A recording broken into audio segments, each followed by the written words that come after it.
Ya está activado.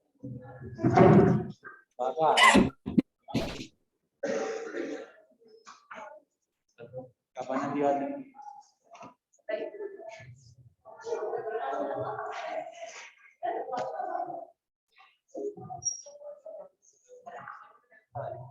Bien, retomamos. ¿Qué falta?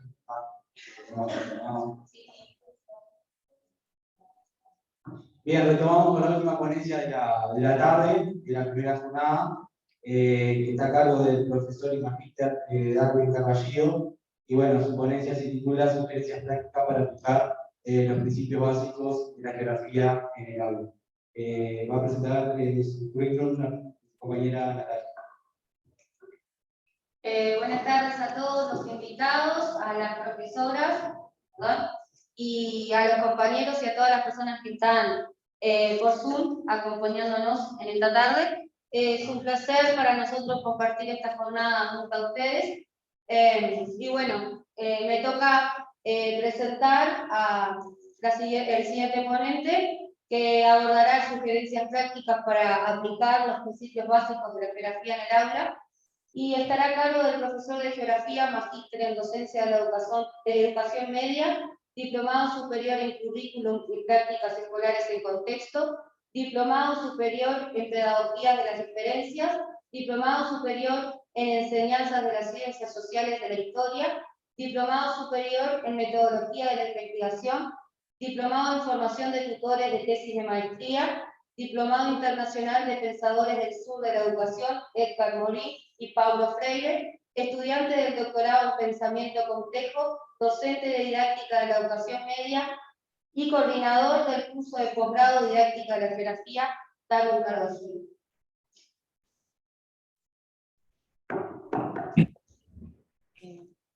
Bueno, comenzamos. Buenas y frías tardes para todos y todas. Espero que se me escuchen y estén viendo la presentación.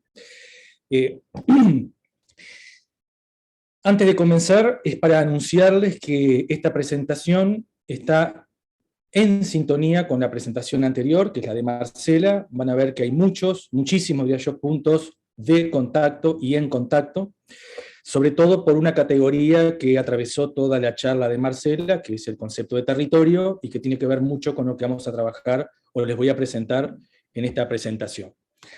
El objetivo de esta charla es compartir con ustedes algunas ideas y algunas recomendaciones para aplicar, como dice allí, los principios básicos de la geografía, o los principios geográficos, o los principios científicos en el aula. En algunos casos vamos a tocar algunos asuntos tal vez polémicos, pero bueno, creo que está bueno tratar algunos temas así. Y el otro aspecto que me importa anunciar es que seguramente giremos en torno a asuntos que parecen obvios, como es el tema de los principios de la geografía para los profesores, pero creo que está bueno a veces girar en torno a lo supuestamente obvio, porque lo que parece obvio muchas veces no lo es. Así que bueno, con esta introducción comenzamos. Me pareció interesante partir de una pregunta, una macro pregunta: ¿qué tenemos que enseñar en la clase de geografía? ¿O qué tenemos que enseñar cuando enseñamos geografía? Seguramente no hay una respuesta, deben existir muchas, y sobre todo debe depender del marco teórico, conceptual o científico que asumamos. Bueno, en este caso yo voy a adoptar una respuesta, y es esa respuesta la que va a guiar, va a organizar toda la presentación. Porque creo que no hay actitud más honesta intelectualmente que anunciar desde qué lugar uno dice lo que dice. Y sin duda, desde ese lugar no dice un montón de cosas. Así que bueno, ¿qué tenemos que enseñar en la clase de geografía? Y vamos a empezar por el punto de partida, que es un fragmento de un texto de García Jiménez y Rodríguez que hablan sobre los principios básicos de la geografía, y ellos dicen: el punto de partida, o meta primaria, es que el alumno aprenda a pensar por sí mismo los sistemas referenciales de todo campo científico. Saber pensar hace referencia a la forma de detenerse ante las cosas para interrogarlas y expresar las respuestas en una abstracción científica. A ver, creo que ninguno de los que estamos acá discute que lo que tenemos que enseñar es que el otro aprenda a pensar. El tema es que a veces eso dice mucho y a su vez no dice nada, ¿no? A veces no sabemos bien qué tenemos que hacer para ayudar al otro a pensar o qué significa que el otro aprenda a pensar, y en este caso en geografía. Es decir, cómo ayudamos a que un otro aprenda a pensar geográficamente o aprenda a pensar científicamente a partir o a través de la geografía. Y acá subrayé lo que me parece central, o destaqué. Bien, dice, el punto de partida es que el alumno aprenda a pensar, y acá está la clave. Saber pensar hace referencia a la forma de detenerse ante las cosas para interrogarlas. Lo que tenemos que preguntarnos es qué cosas se interrogan y cómo se las interroga. Y acá, en esta pregunta, hay dos, ¿no? Entonces vamos a ir por parte. Yo marqué ahí en rojo qué se interroga en la clase de geografía, para después preguntarme cómo se interroga a ese objeto en la clase de geografía. Y si enseñamos a los estudiantes el qué y el cómo se interroga en la clase de geografía, estamos ayudando a que el otro empiece a aprender a pensar geográficamente. Bueno, espero haber sido claro y no haber dado mucha vuelta sobre este asunto, así que empezamos con el qué. ¿Qué es lo que se interroga en la clase de geografía? También. Esa pregunta no tiene una respuesta, dependiendo de la concepción que el docente o el geógrafo tenga, es la respuesta que nos va a dar. Yo asumo como respuesta lo siguiente, y me voy a apoyar en un documento oficial, que es un documento curricular en revisión, que lo elabora, en este caso, o este fragmento, o este segmento, la inspección de geografía, y este capítulo de este documento, que es expectativas de logro por asignatura y por nivel del ciclo básico, empieza así. La geografía como ciencia tiene como objeto de estudio a los territorios. Y después dice qué son los territorios, ¿no? O al menos una pincelada. Son configuraciones espaciales a distintas escalas, producto de la interacción de diferentes actores, ¿tá? Que a diferentes escalas. Vamos a subrayar esto, o a destacar esto. Ahí tenemos el qué. Yo aprendo a pensar geográficamente, si aprendo a interrogar, ya no son cosas, aprendo a interrogar territorios. Y acá una aclaración. Sé que tenemos profesores y profesoras, o estudiantes de profesorado, y estudiantes de magisterio, y maestros y maestras. En los programas oficiales, también en revisión, el macroconcepto, o el concepto estructurante, o el objeto de estudio, es el espacio geográfico. Así aparece en la fundamentación del programa escolar, y así aparece en los programas de educación media. En el 2017 sale este documento que muestra la mutación que hay, o que se está dando, o que se dio, de espacio geográfico a territorio. Es más, la palabra o el concepto espacio geográfico hoy ha desaparecido del discurso de los geógrafos, salvo los geógrafos que pertenecen a concepciones como la geografía crítica, radical, pero en la actualidad la literatura contemporánea está trabajando sobre y para el territorio. Bueno, acá tenemos entonces el qué. Para profundizar un poco esto, yo sé que no es el nudo de la charla de hoy, pero es el punto de partida, traje una de las tantas definiciones de territorio, que no es nueva. Si se fijan, la referencia es del 98, tiene más de 20 años, pero es una definición que dice mucho en pocas palabras. Dice, territorio se refiere a una extensión terrestre, esperen que voy a correr, delimitada, que incluye una relación de poder o posesión por parte de un individuo o un grupo social. Contiene límites de soberanía, propiedad, apropiación, disciplina, vigilancia, jurisdicción, y transmite la idea de cerramiento. Y está ligada a la idea de poder público, estatal o privado en todas las escalas. Vamos por partes. Primera gran idea. Es una extensión terrestre delimitada. No queda duda. ¿Ah? Pero en esa extensión terrestre, en ese recorte del espacio, no espacio geográfico, en ese recorte de la superficie, hay una relación de poder. Hay alguien que ejerce posesión, poder, vigilancia, disciplina, jurisdicción sobre ese territorio. ¿Ah? Vieron que hoy Marcela habló de ciudad y trajo esta metáfora de ciudades dentro de la ciudad. ¿Por qué digo metáfora? Porque en realidad lo que tenemos dentro de una ciudad son diferentes territorios. Por ejemplo, y aquí voy a usar un ejemplo que ella trajo, el territorio de la sexualidad, el territorio de los piseros, el territorio de los mendigos, el territorio del narcotráfico. Eso es lo que encontramos en una ciudad. Entonces, ¿qué es lo que tenemos que estudiar nosotros? Bueno, eso, los múltiples territorios que coexisten. A veces se superponen, a veces se rechazan dentro de esa unidad. Y miren esto, dos ejemplos de territorios, porque hay muchos, las ciudades, dentro de la ciudad, esta metáfora, un área protegida, el territorio de una empresa transnacional. Ahora, en muchos libros aparece como ejemplo la cuenca hidrográfica. Y la cuenca como tal es un asunto que aparece en los programas de media y de primaria. Entonces, la pregunta es, ¿la cuenca hidrográfica o una cuenca es un territorio? Si vamos a la definición, que es de donde yo me agarro, puedo decir, una extensión terrestre delimitada. Bueno, una cuenca es eso. Ahora, incluye una relación de poder o posesión por parte de un individuo. Es decir, hay un actor que construye ese territorio. Bueno, ahí la cuenca cae. Es más, yo siempre pongo este ejemplo extremo, pero ayuda a entender. Si en un momento de la Tierra desaparece la especie humana, los territorios desaparecen porque son construcciones humanas.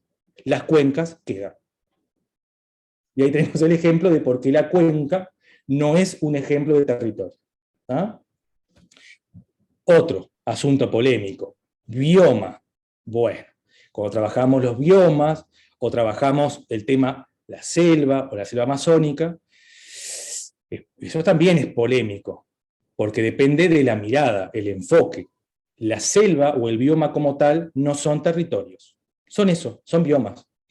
Lo que tenemos dentro del bioma son diversidad de territorios.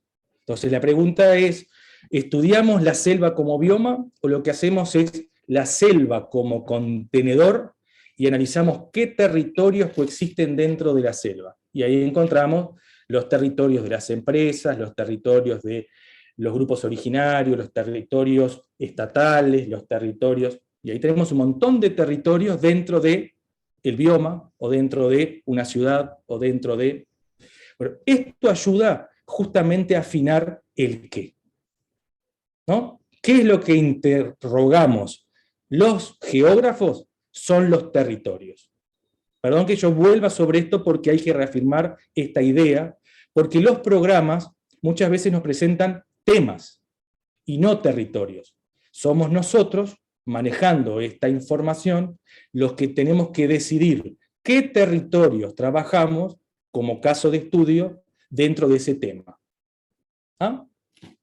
Bueno, no voy a ahondar mucho más, da para mucho esto, pero si no se me va el tiempo para el tema de los principios. Como síntesis, Alejandro Benedetti, que es un geógrafo argentino, señala que en la construcción de cualquier territorio hay tres aspectos. Una porción de superficie, coincide con la definición anterior, siempre hay un agente y una acción. Pero vieron que la definición anterior, vuelvo, dice, sobre el final, está ligado a la idea de poder público, estatal o privado en todas las escalas. Y más arriba habla que puede ser controlado o vigilado por un individuo o un grupo social. Bueno, esto rompe con la concepción tradicional de territorio que solamente estaba asociado al espacio de gobernanza de los países. Hoy entendemos que dentro de un país o dentro de un recorte hay muchos territorios y que los actores que dominan o territorializan no siempre son o es el Estado. Puede ser una persona, puede ser un grupo, puede ser una empresa. ¿Ah? Y acá está bueno trabajar rápidamente conceptos que están como alineados. Para entender el territorio hay que hablar de territorialización. Y bueno, es el punto 3, es la acción que ejerce un agente para apropiarse de un recorte. Territorialidad, que es lo que hablaba Marcela en su ponencia, tiene que ver con el sentido de pertenencia que siente ese grupo o ese actor para apropiarse y defender ese territorio. Vieron que a veces los estudiantes, sobre todo yo que he trabajado muchos años en escuela, cuando se trabaja la situación, por ejemplo, de los Cayapó en la selva amazónica, los estudiantes dicen, pero ¿y por qué no se van de ese lugar? ¿Por qué generan tanto conflicto y se pelean con las empresas? Si hay tanta selva, que se corran. Entonces, qué bueno que es trabajar esa dimensión, que es la territorialidad, que tiene que ver con el sentimiento o la identidad que ese territorio le da o le imprime a esa comunidad, ¿no? Entonces, y la desterritorialización es cuando un agente pierde poder sobre el territorio. Por ejemplo, los Cayapó ejercen territorialización sobre un recorte, pero peligran desterritorializarse porque hay empresas que están en lucha por obtener y controlar ese territorio. Y así con cualquier territorio que se les ocurra. La situación de la comunidad Com, de la comunidad mapuche, de Cataluña. Bueno, tenemos muchísimos ejemplos que entran en esta definición. Con esto tenemos un parámetro para elegir territorios. Siempre una porción donde hay un agente que controla. Y ese control varía en el tiempo. Tenemos territorios más permanentes y territorios muy efímeros. Por ejemplo, tenemos un grupo de personas, de adolescentes, que todos los fines de semana ocupan la misma porción en una plaza pública. Bueno, cada vez que están allí, ellos convierten ese recorte en un territorio. Como siempre eligen el mismo lugar, ahí se nota la territorialidad o la identidad con esa porción de superficie, ¿no? Bueno, es eso. Hoy la geografía estudia los territorios que se construyen en el mundo a partir de estos elementos. Bueno, perdón si fui muy rápido, pero era para marcar el punto de partida. Ahora vamos, ¿cómo se interroga? Ya sé que el qué son los territorios. Ahora, ¿cómo en la clase de geografía yo interrogo a un territorio? Que debe ser muy diferente a cómo se interroga en la clase de sociología, en la clase de historia, en la clase de...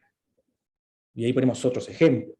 Más allá de que tenemos que apuntar a esta multidisciplinariedad o la también es cierto que hay que trabajar primero fuertemente la disciplinariedad, porque cuando conozco la disciplina es que puedo después tender puentes con otras, ¿tá? Y buscar puntos de encuentro y contacto. Bueno, y el cómo se interroga, ahí entra el corazón de la charla de hoy. Los principios básicos de la geografía son los elementos que yo tengo para formular preguntas geográficas. ¿Ah? Entonces, ¿qué son los principios básicos de la geografía? Son los postulados esenciales que trazan el camino para el encuadre y el desarrollo de la investigación geográfica. Es decir, el grupo de normas que rigen el campo de acción en esta disciplina. Lo traduzco de forma llana. Si los principios básicos de la geografía no entran en acción, no podemos hablar ni de una investigación ni de un estudio geográfico. Lo que hace que algo sea geográfico son los principios en acción. ¿Ah? Bueno, supongo que acá entramos en un terreno conocido, para muchos, para todos, que son, bueno, ¿cuáles son los principios de la geografía? Yo hice una tabla presentando los grandes y los más conocidos: localización, extensión, descripción, evolución, causalidad, intencionalidad, generalización y conexión. ¿Tá? Ahí tenemos 3, 6, 8 principios.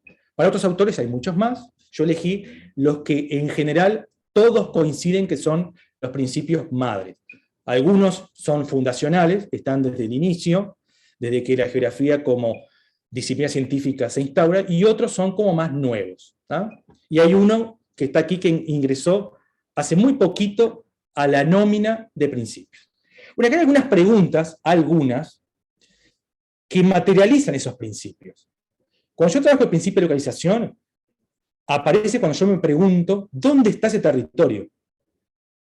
¿no? Y cuando me pregunto hasta dónde llega su dominio o su superficie, o cómo es, desde cuándo está allí, qué había antes, qué cambios tuvo, por qué está allí ese territorio y no en otro lado, quiénes intervinieron en su creación, ¿no? ¿Existen otros casos similares? Bueno, y acá la finalidad, los dos principios me permiten delimitar espacialmente el territorio, el tercero me permite delimitar su identidad territorial, el cuarto, delimitar la temporalidad, el quinto, explicar, y los tres últimos, comprender. Por eso es importante trabajar con todos los principios. Es decir, todos son importantes y podríamos decir que hay como un escalón que para yo poder comprender, primero tengo que delimitar espacialmente, después delimitar territorialmente, delimitar temporalmente para poder explicar. Entonces, estos principios no pueden ir en cualquier orden. Yo no puedo empezar a estudiar algo preguntándome, ¿por qué está ahí? Bueno, para preguntarme por qué está ahí, primero tengo que saber qué es, dónde está, desde cuándo está, qué superficie tiene, para después preguntarme, bueno, ahora, ¿por qué ese territorio está ahí y no en otro lugar? ¿Por qué en la ciudad de Buenos Aires el territorio de los piseros ocupa esta extensión? ¿Por qué en esta parte de la ciudad y no en otra? ¿O por qué el territorio del narcotráfico ocupa esta superficie? Siempre hay razones, bueno, hay que buscarlas, ¿no? Bueno, estas son las preguntas que a mí me permiten hacer una interrogación geográfica al territorio. Voy a poner un ejemplo. Bueno, perdón. Esta pregunta realmente parece una obviedad, pero cuando la he preguntado, no siempre la respuesta es la esperada. ¿Qué es lo que se localiza, extiende, describe, temporaliza, causaliza, etcétera? Bueno, ahora tenemos la respuesta. Lo que se localiza, extiende, describe, temporaliza, causaliza son los territorios. Todo lo que no sea un territorio, pero se localice, extiende, describa, se sale del abordaje contemporáneo o actual de la geografía. ¿Ah? Yo puedo localizar, extender, describir un volcán como objeto. Ahora, el volcán no es un territorio. El volcán forma parte de un territorio como construcción, pero el volcán por sí solo no. O sea, a veces damos vuelta y trabajamos temas que coquetean con la geografía, pero no lo son, ¿no? Bueno, un ejemplo, bien sencillo, clásico. Áreas protegidas. Acá tenemos un tema, un asunto que está en los programas de media y de primaria. Acá tenemos el tema, no tenemos los territorios. Yo tengo que elegir un territorio para abordar este tema. Entonces, ahí les muestro, elijo, por ejemplo, el territorio de la Quebrada de los Cuervos y la Sierra del Yerbal. Ahí tengo un territorio. A ese territorio, que es el que yo le hago preguntas. Y acá volvemos a ese esquema, que esto yo después lo dejo si a alguien le interesa, ¿no? Bueno, para localizar, que es establecer la disposición de ese territorio. ¿Qué preguntas hago? ¿Dónde se encuentra el territorio del paisaje protegido de la Quebrada de los Cuervos? ¿Cuál es su posición exacta? ¿Con qué territorios limita? ¿A cuántos kilómetros está de tal río? ¿A cuántos kilómetros queda de la ruta tal? ¿A qué altura? Bueno, y ahí yo trato de establecer la disposición, el sitio y la situación de ese territorio. ¿Tá? Para establecer la extensión, que es determinar el alcance espacial de ese territorio, que se llama el dominio geográfico. Bueno, ¿qué forma presenta el territorio del paisaje protegido de la Quebrada de los Cuervos? ¿Cuál es su superficie? Bueno, ¿qué elementos fueron seleccionados para delimitarlo? ¿Es un territorio que permanece estable, se reduce o se extiende? Esto es una muy buena pregunta, porque los territorios, en muchos casos, son flexibles, móviles. Piensen en el territorio de narcotráfico, el territorio de la sexualidad, el territorio de tal cosa. Bueno, esos territorios tienen movimientos. Entonces está bueno identificar si es un territorio que por ahora está estable o tiende a reducirse o a extenderse. Esto está bueno porque los territorios en realidad son construcciones geohistóricas y como tales son muy dinámicos, ¿no? Bueno, para describir A mí me gusta más, a ver, para todos los geógrafos clásicos, el nombre de este principio es descripción. Hoy se le llama identidad, y ahí me gusta más, porque lo que yo hago es, a través de la descripción, establezco la identidad del territorio, ¿ah? Que implica detallar las características climáticas, demográficas, culturales, que tiene ese territorio. Entonces, por ejemplo, ¿cuáles son las características del territorio del paisaje protegido? ¿Qué bienes de la naturaleza contiene? ¿Cuáles están en riesgo? ¿Ah? Evolución, que también se le llama temporalidad. Establecer el contexto de producción y desde que apareció, qué cambios y permanencias ha tenido ese territorio. Y bueno, son preguntas claves que muchas veces hacemos en la clase, pero no sabemos que responden a este principio. Por lo tanto, si no lo sabemos o no lo anunciamos, el estudiante no accede a esa información. Entonces, ¿cuándo surgió el territorio del paisaje protegido de la Quebrada de los Cuervos? ¿Qué cambios ha tenido, si es que ha tenido, desde su creación? ¿Qué aspectos se han mantenido, ¿no? ¿Y hasta cuándo se proyecta su existencia o su ampliación? Causalidad.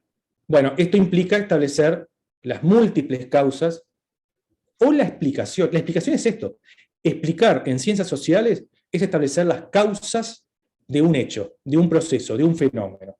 Bueno, en este caso, las preguntas que me ayudan a llegar a este principio son, bueno, ¿por qué está allí el paisaje protegido de la Quebrada de los Cuervos y no en otro lugar? Por algo está allí, por algo se decidió que ese territorio fuera protegido.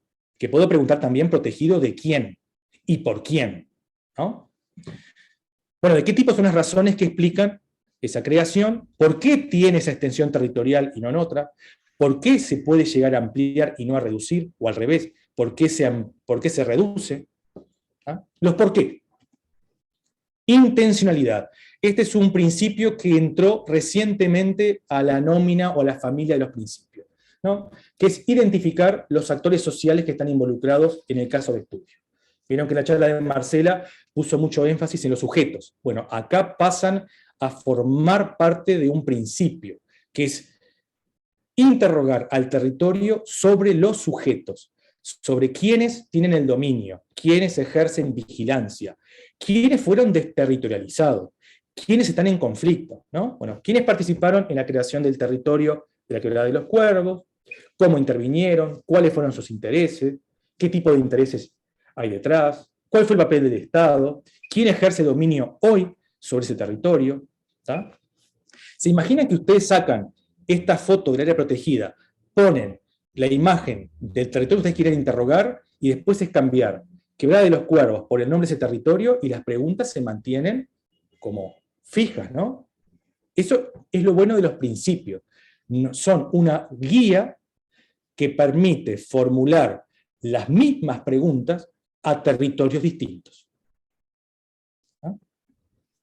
Bueno, generalización, o tradicionalmente comparación, es aplicar el método comparativo para establecer similitudes y diferencias entre el caso que estoy estudiando y otro caso análogo, para establecer ciertas leyes. Y acá ¿existe otro caso similar al territorio de la Quebrada de los Cuervos en el departamento y en el país? Y ahí cuando encuentro y estudio otro territorio análogo, es cuando puedo establecer lo que llaman los atributos del concepto. Es cuando empiezo a descubrir qué tienen en común esos dos territorios análogos. Comparten tal cosa. También tienen en común esto. Y ahí empiezo a construir, además, el concepto de área protegida. Más allá de estudiarlo con esta área puntual, ¿no? Bueno, y el último, la conexión. ¿Qué conexiones existen entre los territorios estudiados? Esos dos o tres que son análogos. Puede ser el caso de las áreas protegidas o el caso de 3 territorios de pueblos originarios en la selva amazónica, que pueden estar bastante separados, pero la lógica que explican los conflictos son los mismos, o es la misma lógica. Entonces, ahí está la conexión. Territorios diferentes, con conflictos similares, bueno, están conectados porque esto es lo que explica que los 3 estén atravesando situaciones análogas, ¿no?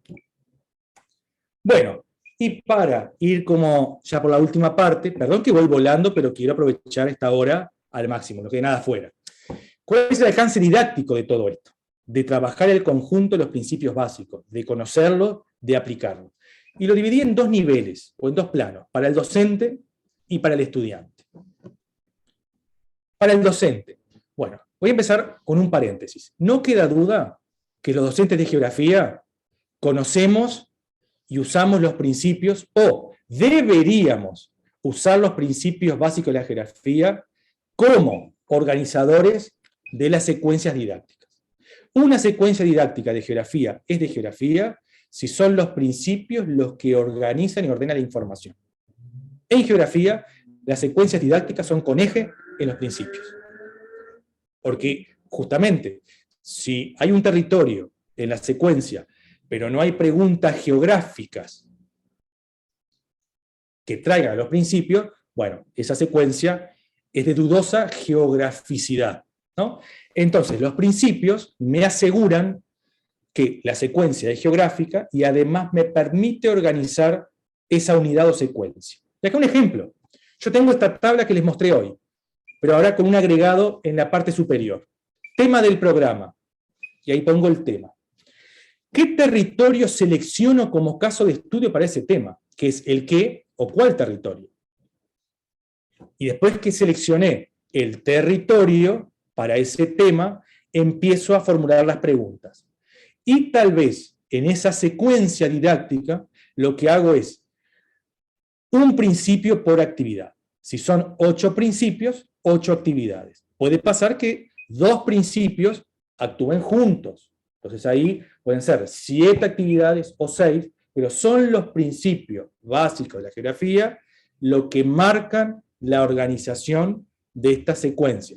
Dicho de otra manera, establecen el encuadre para estudiar ese territorio. Que si vamos al inicio, recuerdan, el objeto de estudio de la geografía son los territorios. ¿Ah? Bueno, esto es más rápido. Sin duda que un docente que se apropia y emplea estos principios puede hacer recortes didácticos más precisos. Justamente, elige, por ejemplo, buenos territorios. Empecemos, elige territorios. Ya sabe que el bioma no es un territorio. Lo que tiene que hacer es, dentro de ese bioma, recortar y elegir un territorio. Bueno, ahí el recorte ya más preciso, ¿no? Más contundente, más riguroso. Estructurar con mayor rigor geográfico y científico los temas, que es lo que veníamos diciendo. Sin duda, hilvanar con más profundidad los contenidos, porque los principios también lo que hacen es actuar como un hilo conductor. Es el hilo que le da consistencia y coherencia al tema, además, ¿no? Y sin duda, gestionar con mayor pertinencia y responsabilidad la interrogación y el uso de las fuentes. ¿Ah? Porque las preguntas en geografía tienen que ser sustentadas por los principios. Bueno, vuelvo a esta cita, y con esto ya estamos terminando. Vieron, el punto de partida es ayudar al alumno a que aprenda a pensar. Y saber pensar hace referencia a la forma de detenerse ante las cosas para interrogarlas. Y ya dijimos que las cosas que interrogamos en geografía son los territorios. Y las preguntas para interrogar son las preguntas que salen de los principios. Entonces, para que el alumno aprenda a pensar geográficamente, hay que enseñarle los principios básicos. Y acá es lo que yo me voy a animar a ser un poco antipático. Por la experiencia profesional, lo que sabemos es que los principios sí son usados por los docentes, pero pocas veces son convertidos en objeto de conocimiento. Es decir, los alumnos pocas veces acceden a esta información, a conocerlo con su nombre y apellido, ¿no? A los principios, a saber cómo se hacen esas preguntas, ¿no? Bueno, miren esto.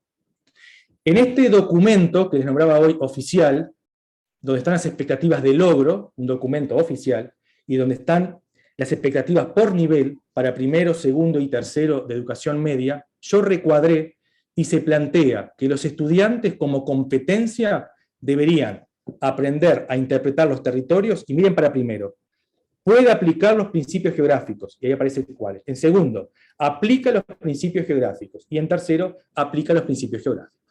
Por lo tanto, ya hay un documento oficial que justamente nos dice que los estudiantes deben aprender los principios para poder aplicarlos. Y es la única manera en la que van a poder llegar a aprender a pensar geográficamente. Bueno, para el estudiante, sin duda cuando empieza a conocer y manejar estos temas, comprende mejor los temas, pues justamente tiene herramientas e instrumentos intelectuales para entender esto de los territorios y las preguntas que hacen los geógrafos, una forma más ordenada y rigurosa de estudiar los temas. Si en cada secuencia en geografía hay un territorio y las preguntas son las mismas, pero cambian las respuestas porque cambian los territorios, llega un momento en que los estudiantes empiezan a aprender a cómo se ordenan los temas en la clase de geografía, cómo se pregunta, ¿no? Siempre y cuando también el docente ayuda al estudiante a entender eso. Bueno, una manera científica de elaborar y presentar las tareas, si le pedimos a un estudiante una maqueta en la clase de geografía o una infografía geográfica, bueno, una infografía para ser geográfica tiene que tener información que provenga de los principios, ¿no? Por ejemplo. Y acceder, nada más y nada menos, a la estructura y naturaleza del conocimiento geográfico. Es lo que se llama acceder a la sintaxis de la disciplina. El estudiante no solo accede a la semántica, es decir, a los significados, a la información, a los conceptos, sino que también accede a cómo trabajan los geógrafos, cómo se construye ese conocimiento, ¿no? Miren todo lo que se aprende. Y la pregunta final es, bueno, ¿cuándo es más conveniente convertir en objeto de conocimiento el conjunto de estos principios básicos de la geografía? ¿Cuándo conviene en un curso, en un año, enseñarlos? Y bueno, me voy a apoyar en los 7 principios del aprendizaje pleno de Perkins, que él plantea 7 principios, voy solamente a hablar del primero. Él dice, para tener una comprensión de amplio alcance de una asignatura, o para aprender una asignatura en profundidad, el estudiante debe aprender a jugar el juego completo desde el inicio. ¿Y qué es el juego completo? Con esta analogía, con estas metáforas que provienen del mundo del deporte, aplicado a la educación, aprender a jugar el juego completo es justamente esto, es aprender a cómo se estudia en geografía, a cómo se pregunta, qué hacen los geógrafos. Entonces es muy conveniente, tal vez esto, hacerlo en la primera secuencia didáctica, o en la segunda. Hay varios caminos, ¿no? Pero un ejercicio muy lindo, solo un ejemplo, es al principio del año, preguntarle a los estudiantes, yo lo hago y lo hice durante mucho tiempo, que dibujen cómo se imaginan un científico. Capaz que ya lo han visto, no es nada muy novedoso, pero se imaginarán lo que los estudiantes dibujan. Generalmente es un hombre solo, con túnica, de lentes, tipo Einstein, con tubos de ensayo. Qué bueno es empezar a mostrar fotos de que los científicos trabajan en equipo, de que hay mujeres, de que no siempre el laboratorio es cerrado con tubos de ensayo, ¿no? Y bueno, ya cuando rompemos con el concepto cotidiano de científico y empezamos a desarmarlo, decir, bueno, los geógrafos entran en este grupo, y ahí es, bueno, pero ¿qué estudian los geógrafos? ¿Y cómo estudian los geógrafos? Y ahí es cuando entran, bueno, los geógrafos estudian territorios, y cómo trabajan, cómo estudian los territorios, con los principios. Bueno, esa es la forma de jugar el juego completo de la asignatura, ¿no? Que es la forma de llegar a un aprendizaje pleno de la disciplina, ¿no? Bueno, la bibliografía que fui más o menos nombrando, espero que en estos 50 minutos no haya sido muy abrumador, pero bueno, la idea era compartir con ustedes una pincelada de esto. Y bueno, supongo que tendrán preguntas, que harán dudas, o no, pero bueno. Bien, abrimos Dale la propuesta.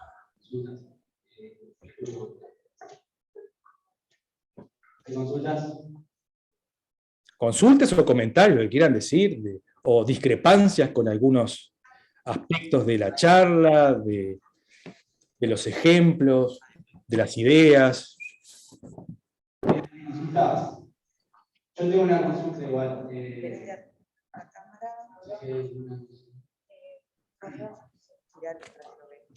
no sé. la tecnología automatizada. Noel Esterla comenta ahí, excelente, muy bien, gracias.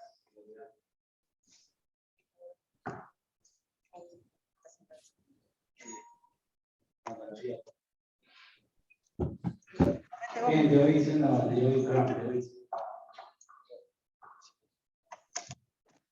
Ya está. Ya mató, ¿no? Sí. Bueno, le voy diciendo la consulta Para que que está te- acá, el problema. Acá te lo usa la webcam de la computadora. Ah, ya está. Bien, en cuanto a los principios, ¿no? A veces a nosotros nos cuesta argumentar de qué principio vamos a abordar cierto tema. No sé si me está escuchando. Y por ejemplo, a mí yo me encuentro en la situación de no saber si abordaba el tema del principio de la conexión geográfica o de la explicación multicausal. No encontré una diferencia entre los dos principios. O sea, la pregunta en síntesis sería ¿cuál es la diferencia entre el principio de explicación multicausal o causalidad, como usted explicó recién, y conexión geográfica? Perfecto. ¿Cómo es tu nombre? Vamos a los estudiantes del profesorado de ciencias geográficas. Bien. Bueno, perfecto. A ver, con preguntas. ¿Por qué es esto? La multicausalidad se aborda preguntando por qué ese objeto, ese proceso o ese hecho es como es, o está donde está, o tiene la extensión que tiene. ¿Por qué? Es una pregunta directa a ese hecho, a ese proceso. ¿Por qué está allí y no en otro lugar? ¿Por qué se extiende o por qué se reduce? Y la conexión implica establecer un vínculo entre ese territorio y otro. Los últimos dos no son preguntas referidas al territorio que estás estudiando directamente. Es ese territorio en relación con otros, porque justamente comparando y conectando con otros es que entendés mejor el original. Claro, yo había entendido que era conectando procesos, no territorios. No, procesos territoriales, porque en los territorios ocurren procesos, ¿no? En los territorios hay conflictos. El tema de la intervención fue trabajar la estructura interna de la Tierra con el fin de conectar con la importancia de la corriente de convección y el movimiento de las placas, cómo afecta la formación de relieve. Mirá.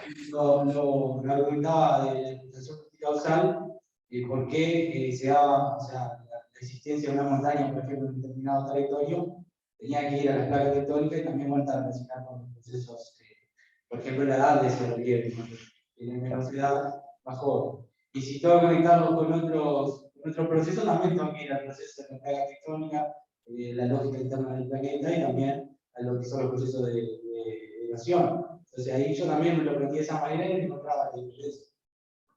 Bueno, ahí entramos a un tema polémico y me gusta porque vieron que la polémica está buena en estas cuestiones, ¿no?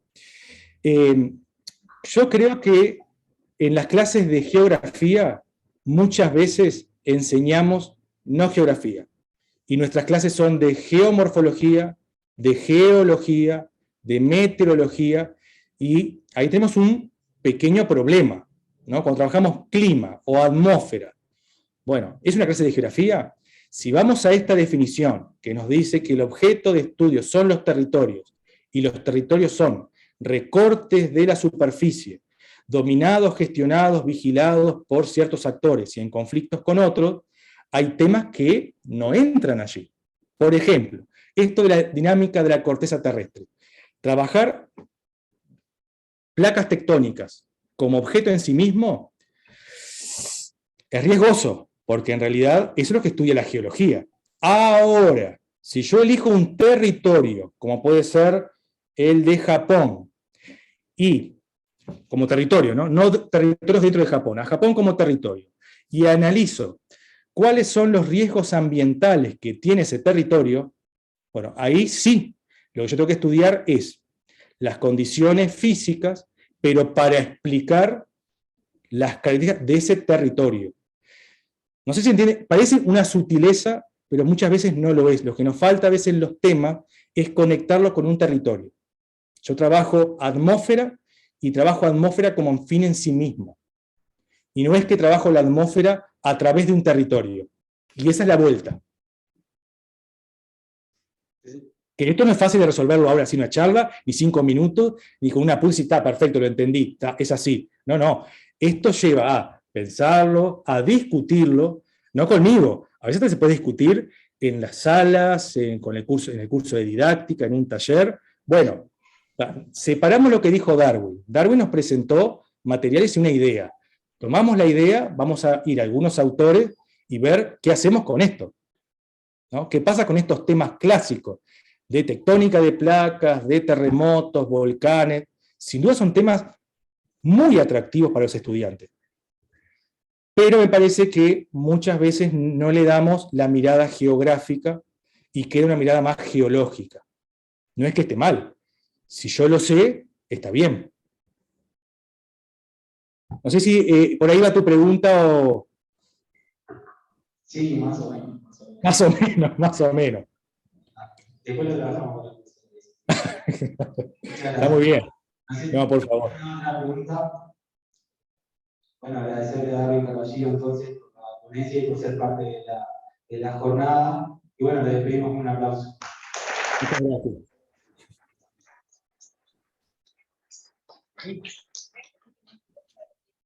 Y lo invitamos también, Darwin, disculpen, a todos los presentes para la siguiente jornada, que es el viernes 28, viernes 3, perdón, sí, 3 de junio, a las 10 de la mañana, va a ser de la mañana.